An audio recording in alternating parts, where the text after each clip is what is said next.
Woo! Happy Christmas! I went to see Rogue One finally. Feels like finally, it's only been out a few days, but my wife went on the midnight screening, and I didn't. Do you know why? Because I thought that would mean I would be up way past my bedtime.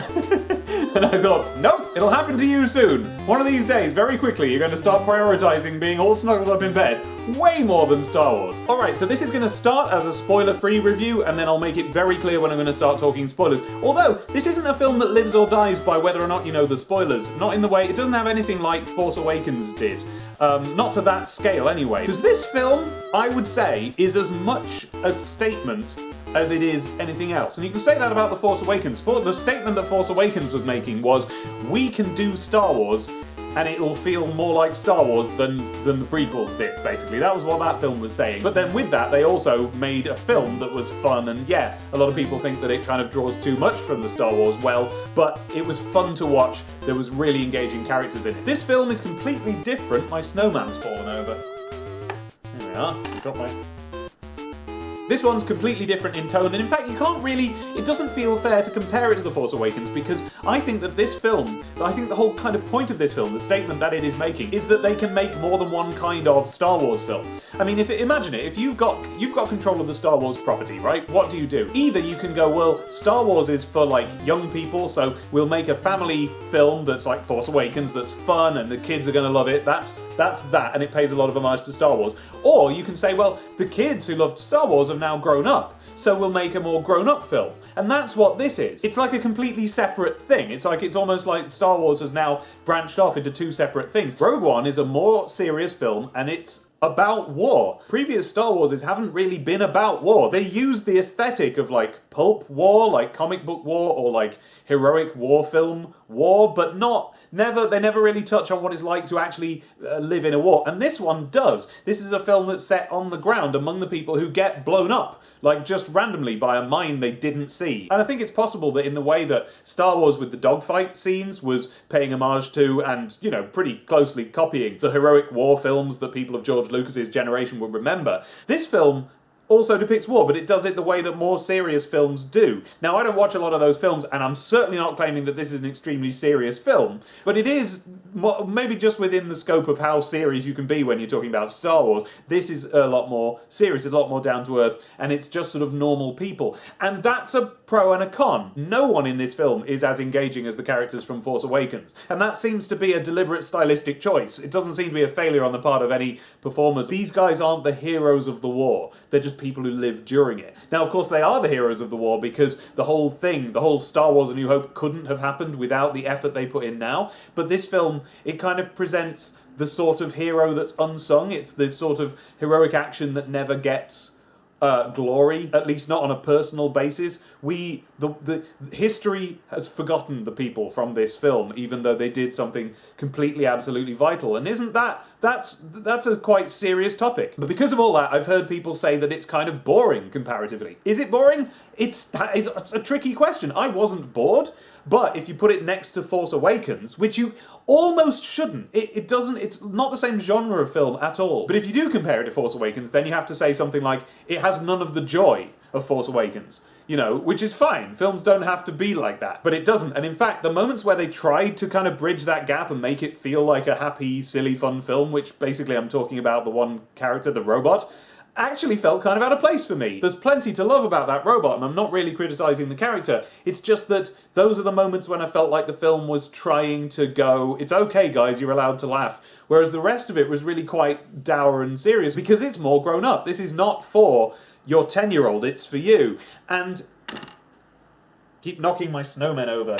You can stay knocked over. Yeah, so this is a much more grown-up film. It's not for 10-year-olds. It's for their parents. This is for people, adults who were kids when Star Wars originally came out and who, I guess, want to... Because I said that this film is a statement, again. Well, the statement being made here is, we've already shown you that we can do Star Wars for your kids and make them feel the way you did. This is saying, it's not so much a statement, it's a question. It's asking, do you want this? based on how we all review this and how much money it makes particularly, do we want them to make serious Star Wars films? That's the question being asked by this film, and it's essentially a tentative feeler that they're putting out in that direction. If we do this, will they reward us? So should we do more of it? I genuinely can't decide whether I want them to go down this route too much more or not. I'm glad they did this because it does it add to the original Star Wars? That's a big question because it certainly, it's not in the same league as it, of course. It doesn't, Star Wars didn't need this. But it certainly doesn't undermine Star Wars in any way that I can think of, like the prequels did in many ways. And it does add to it in little bits here and there. And I won't tell you what because it's a main point of the plot and it's a moment where I kind of went, oh, that's a good idea. But they put a plot point in here, which to me at least, I'm sure other people will disagree, solves a big problem with Star Wars, the original film, which I've heard a lot of people make fun of and sort of lightheartedly complain about. There is a weakness in the plot of the original Star Wars, and this film goes, this is why. It honestly really makes Star Wars better.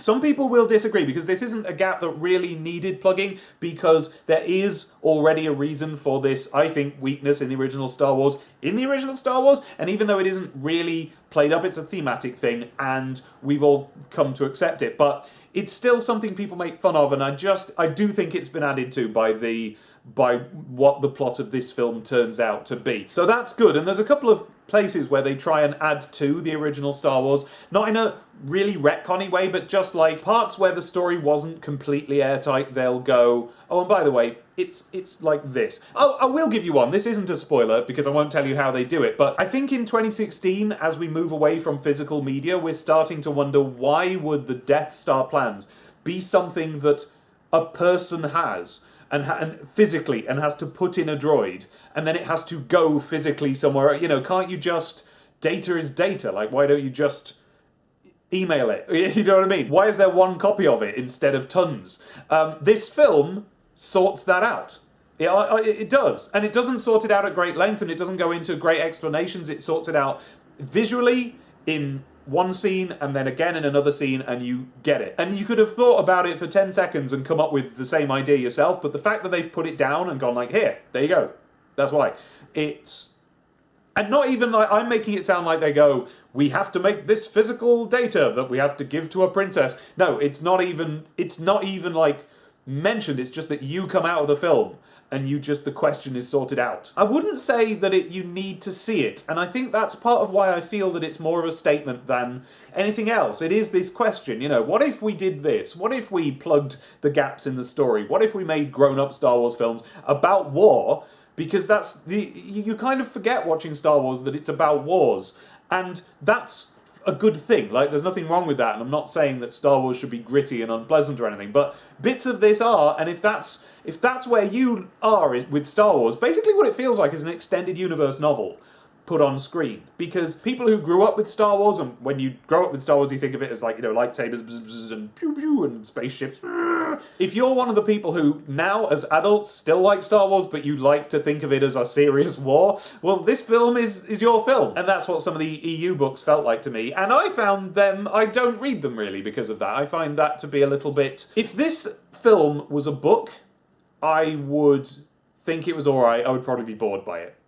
But what it is a film with some incredible visuals towards the end. Now, I enjoy 3D. I saw this on IMAX 3D, and I would recommend that, but I know that a lot of you a lot of people are against 3D, almost in a moral sense. If that's you, go and see it in 2D, whatever. But if you are the sort of person who can enjoy 3D, then you're going to like the last about half hour of the film. The rest of it, whatever, it's fine. But towards the end, I'm going to push towards spoilers now. This is not the official spoiler warning. I'm not going to mention any specifics that happen, but I'm now going to mention the kind of scene that you get in the latter half of this film, and it will be no surprise to anyone. But, switch me off now if you absolutely want to go in completely blind thinking that this is going to be an extremely serious war film. Okay, so light spoiler, there's action towards the end. We get some Star Wars style wars. Up until the last bit, it's been mostly ground stuff.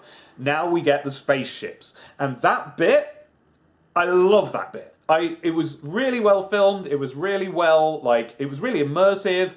I just had a very nice time watching it, and I didn't expect it. I thought it was going to be quite a dour film the whole way through of people being miserable. I didn't expect them to go into the all-out, spaceships flying around, like proper, like, pick your favorite space fight bit in the original trilogy, and it's there. And it doesn't do a trench run analog. It doesn't try to copy the specific fight scenes from previous Star Warses, but it is one of them. It's, you got all the ships in space, you got Star Destroyers, you got X-Wings, you got TIE Fighters, and you've got the Death Star. The Death Star is beautiful all the way through this, by the way. Just the visuals on that thing. I only remember a few times in the film going, oh, that bit from Star Wars, oh, that bit from Star Wars, which, you think might happen all the way through. Actually, it does kind of make that world its own, and it gives you new kinds of architecture and new places and so on, but they all feel so much like they belong that I was never comparing the two. Like the prequels, again, I'm sorry, you have to compare any Star Wars film to the prequels these days, and in those films there was lots of wild imagination stuff going on all the time, but at no point did it ever feel like any of it could have appeared in the original Star Wars. In this,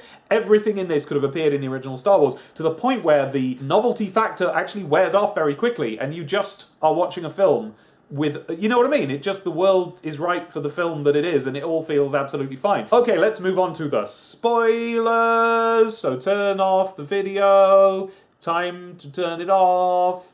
Okay. And there's only two things I really want to talk about. One, and this is, right, spoilers, remember? Spoilers. I'm talking about the plot now. I'm going to talk about the thing that I said is in the plot that fixes a small flaw in the original film, and that is, have you switched off? Okay, and that is the flaw in the Death Star. I actually love what they did here. I love that they've given it a reason to be there. Because in the original film, it's a thematic reason. The reason is, it's supposed to be like the hubris of this great galactic empire. They reckon they're completely untouchable, but actually, find their weak spot and you can get them. It's like they just made a silly mistake. And that is fine, but expand the story of Star Wars out any larger than that one film. Just taken as a film, it works perfectly well because it's all about, thematic stuff and how it feels. But make it a story, which this film has to do. On that scale, suddenly it's essentially unthinkable that the Death Star would have this little port in it that if you just chuck a banana down there, you can blow it up. So I don't know why I said a banana, but I like the idea of just I was just thinking of something you could drop down this chute and it will blow up. Well, anyway, never mind. I know why I said banana. It's because I was out on a walk earlier today and I found a banana on a bollard. Yeah, there was a banana just perched on top of a bollard. Someone had put a banana wrapped, not wrapped, you know what I mean, like unpeeled, full, perfectly fine banana. I could have picked it up and eaten it. It would have been fine. Who leaves a banana? What's the point? Anyway. What a waste, But I didn't pick it up and eat it. Neither did anyone else. I guarantee it because of the same reason I didn't. I was like, ugh. Even though it's intact. I nearly said wrapped again. Anyway, so you chuck a banana down a hole and you blow up the Death Star, right? Why? Well, this film tells you why. It gives it a solid, concrete reason why something like the Death Star would have that flaw. You're probably, I'm not saying what, because I know some of you are going to keep watching even though you haven't seen it yet, and I kind of don't want to spoil that one bit because it's really, I would say it's the main plot addition that this film has going for it. In fact, it's the main piece of plot the film has. Like all the film is some people end up getting the Death Star plans. You know what I mean? There's not really very much to it. But the impressive part, and what they have added to the story, is why are there these plans? Why do these plans tell you about this flaw? Because this is a plot weakness, by the way. In the original Star Wars, I always assumed that the plans to the Death Star were like the blueprints, is what they used to build the Death Star. So they would know there's a flaw. They would be like, well, I'm just going to rivet in this flaw. It's weird that this reactor, that if you dropped a proton torpedo into it, or whatever it is, would blow up the entire Death Star, has a track leading all the way to the surface. That's a bit weird, but I'll build it anyway, and nobody flagged it up. That question still remains. But anyway, point is now, at least the designers who drew those blueprints, that a question in the original Star Wars is, why did they not spot it? That question is answered in this film, and to my satisfaction, and I think it genuinely adds something to the story. That is spoiler number one. Spoiler number two probably doesn't really count as a spoiler, and I think a load of people have spoiled it because it's one of the main talking points about this film, and that is the presence of Grand Moff Tarkin. They have resurrected Peter Cushing in CG, and there's a lot of opinions about that. Mine are a little warmer than most, because I am a fusspot. And I thought that in the Tron sequel, the CG Jeff Bridges just wasn't acceptable. And I was very much on record as saying that I wanted them to go back and redo it every few years. And I still think that they should. Although Tron 2 hasn't turned out to be that much of a big deal film that it's really worth doing. But this is a landmark Star Wars film, and until they oversaturate the market with Star Wars films and kind of so that we don't care anymore, until that happens, this is going to be a significant film. So I am in favour of them going back every few years and redoing and improving this special effect. But I was looking at it with very, very critical eye, and here's the weird thing. So if you don't know what I'm talking about, yeah, Peter Cushing is in this film, despite having been dead since the 90s and, you know, the wrong age since the 70s. Not just Tarkin. Tarkin, as played by Peter Cushing, is in this film, despite the fact that he's dead. So they have resurrected him using CG. Now, they didn't have to do that. They could have recast. They have recast other roles in this. Mon Mothma is recast, although she's recast with the woman who played her in the prequels, and quite frankly, I mean, they just look exactly the same. Maybe it's just because Mon Mothma isn't that big deal a character, and so her exact face isn't stuck in your head at all times. But Peter Cushing, though, it's tricky. I see why they didn't want to recast if they wanted this to flow directly on to A New Hope. Now, I still feel as if maybe they should have recast. There must be someone out there with the kind of facial structure Peter Cushing has, and if not, frankly, I say Charles Dance would have been a good pick. But anyway, what they did was they made a CG Peter Cushing, and I watched it with the most critical eye, and here's what I came out with. I could find absolutely nothing wrong with it. I could spot not a single flaw. No, that's not true. There was like one moment where he blinked a bit weird. Something about the movement of his mouth felt a bit weird, but then I wondered if I was being too critical, so I started paying attention to the real actors' mouths, and sure enough, they look about like that as well. It's just that you don't usually scrutinize a face to that level. The animation is nearly there. The model is perfect. It's amazing. And in that first split second, when he first turns around, I was like, it's him! It did have that moment of amazeness. So great, job done there, but the problem is they keep him on screen quite a lot, and it gives you a lot of time to really register what you're looking at. So here's what I came away with. The Tarkin model, and even his movement most of the time, was so close to perfect that I can't think of anything wrong with it. But at no point did I believe it. That's where I am. I can't tell you anything that was wrong, but I didn't believe he was real. And that says to me that we're so close that even, like, if they just keep working on that between now and the release of the Blu-ray, just improve it a bit, and keep doing it. Every 5 years, release it again. I think in 10 years you won't be able to tell. Or maybe you'll always be able to tell. Maybe we just simply will never be able to quite get this right. I don't know. But that is nothing as compared to the shot right at the end of the film. So big spoiler, right? Not seen the film, get out. Although it's not that big of it's not a plot spoiler or anything. It's just a things they put in the film spoiler. So anyway, I'll say it now. You've turned off if you don't want to hear it. Leia. I was waiting the entire film for Leia to show up. And one of the reasons I was waiting was because, I don't know if you remember this, but like quite a while ago when The Force Awakens still didn't have a name and it was still just all up in the air, one of the early things that happened was that they cast young Leia. And it was going to be, and I haven't seen this individual, so I don't know what she looks like, or if it would have worked, or even if she's an actor. I don't know anything about her. But allegedly, Carrie Fisher's granddaughter was going to play the young Leia. And when that didn't happen, I assumed it was for this. I thought we'd have a Leia that looked almost just like Leia, but not quite, but it would be fine, because we all accept that, you know, it's a different decade to when that film was made. What we got was a CG Leia that looked just cack. No, that's not fair. Just not right. Just not quite right. The physical model, or digital model that they'd made of young Leia, can't fault it. It looks just like her. But it moves like motion capture, or it moves like weird animation. It doesn't look good. All she does is turn round, but it's just a bit wobbly. It's not quite there, and it's the last shot of the entire film, and it zooms right in on her face until you know what I mean? You've seen everything wrong with it. That doesn't quite work, and that effect, I think they need to improve before they improve the Tarkin effect. And I do think that they need to be improved. Because the whole point of them being there, the only point of doing it that way is to make it exactly indistinguishable from those characters' appearances in the next film. And as it stands at the moment, they are incredibly distinguishable. But all it needs is just a dial here, a frame there, and it'll be perfect. So yeah, I hope they revisit that effect a few times. I do, but I don't know if they will. Anyway, so Rogue One, I enjoyed it. Not as much as Force Awakens though, but in a completely different way. It's a completely different kind of film. So I preferred Force Awakens. It was a more enjoyable experience. It was a fun film. This isn't, and it deliberately isn't. It's not that kind of film, and it's not trying to be. So the fact that I enjoyed Force Awakens more that's not damning this film. But if you didn't enjoy Force Awakens, there's every chance you will enjoy this one because, like I say, it's a completely different kind of film. It's more serious. It might be your thing, or you might hate it. It all entirely depends on what your personal idea of what a Star Wars film should be like. If you would love to see an extended universe novel about what living under the Galactic Empire is like and what that war is like, made on film, then you'll enjoy this. Why am I? You've seen the film. This is the spoiler section. I can just stop talking. Bye.